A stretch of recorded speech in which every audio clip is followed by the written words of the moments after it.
اللہ عز و جل کا موجود ہونا آفتاب سے زیادہ روشن ہے، اس کی ذات کا یقین ہر شخص کی فطرت میں داخل ہے۔ انسان کی فطرت ہے کہ جب بڑی مصیبت میں آتا ہے نا، بڑے سے بڑا منکر بھی جو ہے نا وہ پھر اللہ کی طرف رجوع کر لیتا ہے کہ یار اب پھنس گیا ہوں، اب دعا کروں، اب کسی کو کہتا ہے اللہ سے دعا کر دو، اب اسے یاد آتا ہے کہ کوئی ہے خالق، کوئی ہے مالک جس کی طرف میں نے رجوع کرنا ہے۔ جب پریشان ہوتا ہے تو اسے رب کی یاد آتی ہے، اور تھوڑی سی عقل والا انسان بھی اگر صرف اس دنیا پر نظر کر لینا تو یقین کر لیتا ہے کہ بے شک یہ آسمان و زمین، یہ ستارے، یہ سیارے، انسان و حیوان، تمام مخلوق کسی نہ کسی کے پیدا کرنے سے پیدا ہوئی ہے۔ ارے آخر کوئی تو ہے جو انہیں پیدا کر رہا ہے، جس طرح چاہتا ہے اس میں تصرف کرتا ہے۔ کیونکہ جب ہم کسی تخت یا کرسی کو دیکھتے ہیں، مثال کے طور پر یہ میری ڈیسک ہے، آپ کسی بھی کرسی کو دیکھیں، دیکھتے ہی خیال کیا آتا ہے کہ اس کو کسی نے بنایا ہوگا، یہ خود بخود بن نہیں سکتی ہے۔ تو ذرا بتاؤ نا، اتنی بڑی دنیا، اتنا بڑا سسٹم جو بہت خوبصورت انداز میں چل رہا ہے، کیا کسی نے نہیں بنایا ہوگا؟ عرب کے ایک بدو نے بڑی پیاری مثال کے ذریعے بات سمجھائی۔ وہ کہتا ہے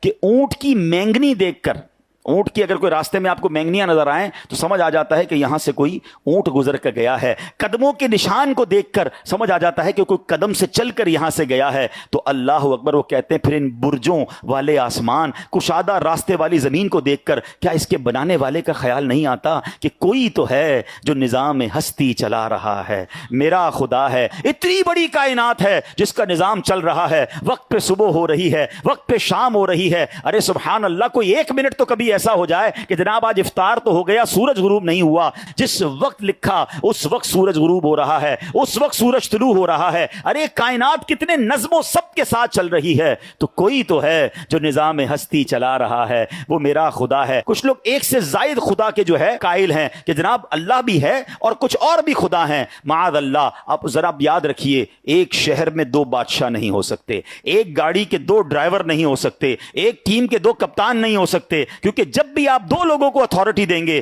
تو آپس میں کلیش ہوگا، اور جب کلیش ہوگا تو سسٹم ڈسٹرب ہونا شروع ہو جائے گا۔ پڑھے لکھے لوگ موجود ہیں، آپ اپنی فیکٹری کا ایک ہیڈ بناتے ہیں کہ ایک ہیڈ کے نیچے پورا سسٹم چلے گا، دو ہیڈ بنا دو، آپس میں دوسرے ہیڈ آپس میں لڑتے رہیں گے، نظام برباد ہو جائے گا۔ ہمارا ایک سسٹم بغیر ہیڈ کے نہیں چلتا۔ اگر اس کائنات کے دو رب ہوتے تو دونوں اپنی اپنی قدرت کا اظہار کرتے، آپس میں کلیش ہوتا، کائنات برباد ہو جاتی۔ اس کائنات کا ایک رب سے چلنا بتا رہا ہے کہ اس کا خالق و مالک ایک ہی ہے، اور وہ ہمارا پیارا اللہ عز و جل ہے۔ یہ میں نہیں کہہ رہا، اللہ نے قرآن میں بیان کیا، لو کان فیہما آلہۃ الا اللہ لفسدتا، فرمایا اگر آسمان و زمین میں اللہ کے سوا اور خدا ہوتے تو ضرور تباہ ہوتے، یعنی پھر لڑائی جھگڑا اور تباہی اور بربادی اس کائنات کی ہو جاتی۔ یہ ایک سسٹم کے تحت پوری کائنات کا چلنا پکار پکار کر بتا رہا ہے کہ ایک ہی خالق ہے، ایک ہی مالک ہے، اور وہی رب العالمین ہے۔